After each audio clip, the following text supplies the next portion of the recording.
کہ باپ اپنے بیٹے کو معاف کر دے، یہ کہہ کر جا بیٹا میں نے تجھے معاف کیا اس امید پر کہ میرا اللہ مجھے معاف کر دے گا۔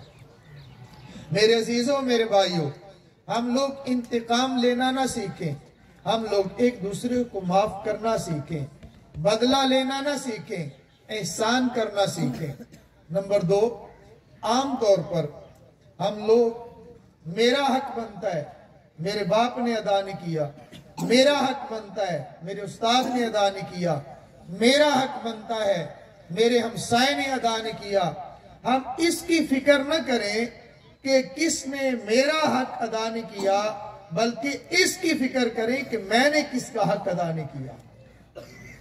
کاپی پہ یہ نہ لکھیں، اپنی نصیحتوں میں، اپنی وصیتوں میں گزارش کرتا ہوں، کوئی متفق ہوں تو اچھی بات ہو جائے تو ٹھیک، نہ ہو تو نہ صحیح، یہ نہ لکھیں میں نے لینا کتنا ہے، یہ لکھیں کہ میں نے دینا کتنا ہے۔ یہ فکر نہ کریں کہ اس نے میرا دینا کیسے ہے، یہ فکر کریں کہ میں نے اس کا دینا کیسے ہے۔ جب اس کی فکر ہوگی تو پھر انداز اور ہوگا۔ میرے عزیز دوستو، دونوں کے بارے میں اللہ کے حبیب صلی اللہ تعالیٰ علیہ وسلم کی تعلیمات مجھے اور آپ کو ملتی ہیں۔ اگر ایک آدمی مقروض ہے، قرض دینے والا ہے، اس کے بارے میں یہ ہے سختی نہ کرو، اس کے بارے میں یہ ہے اگر وہ مہلت مانگنے آئے اس کو مہلت دے دو۔ اللہ اکبر، کیا عجیب منظر ہوگا۔ اللہ کے حبیب صلی اللہ تعالیٰ علیہ وسلم اپنے گھر میں موجود ہیں، 2 صحابہ مسجد میں، ایک نے قرض لینا تھا، ایک نے دینا تھا۔ جس نے لینا تھا اس نے کہا کہ تو دیتا نہیں ہے، وہ لیتا نہیں ہے۔ تھوڑی سی گفتگو، آواز اوپر ہوئی، اللہ کے نبی صلی اللہ تعالیٰ علیہ وسلم نے سنا۔ کیا منظر ہوگا، چونکہ گھر کے دروازے مسجد نبوی کی طرف کھلتے تھے، یوں پردہ اٹھا کے فرمایا کس بات پہ جھگڑ رہے ہیں، کس بات پہ؟ یا رسول اللہ میں نے اس سے لینا دیتا نہیں ہے، یوں اشارہ کر کے ہاتھ کی طرف یوں اشارہ کیا، آدھا تو معاف کر دے، آدھا تو دے دے، آدھا معاف کر دے، آدھا آپ دے دیں۔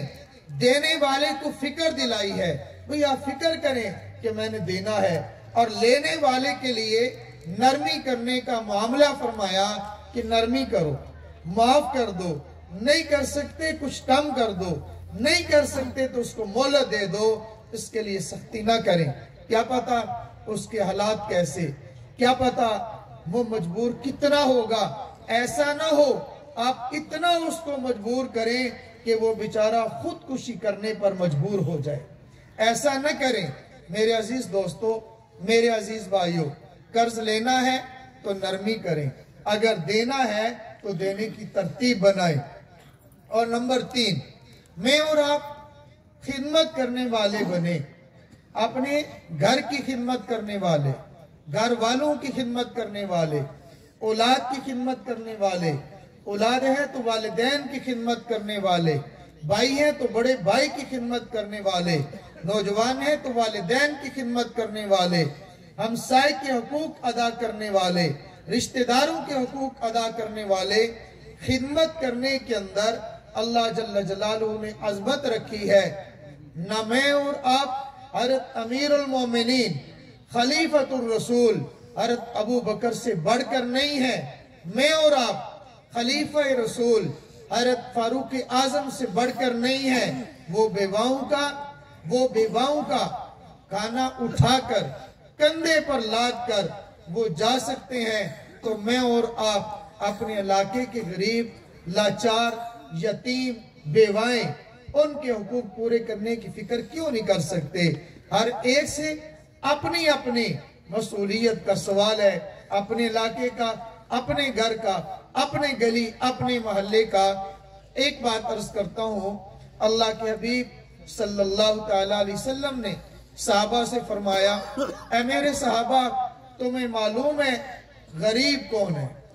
غریب کون ہے؟ اگر آج کی زبان میں ترجمہ آسان کروں، ڈیفالٹر کون ہے؟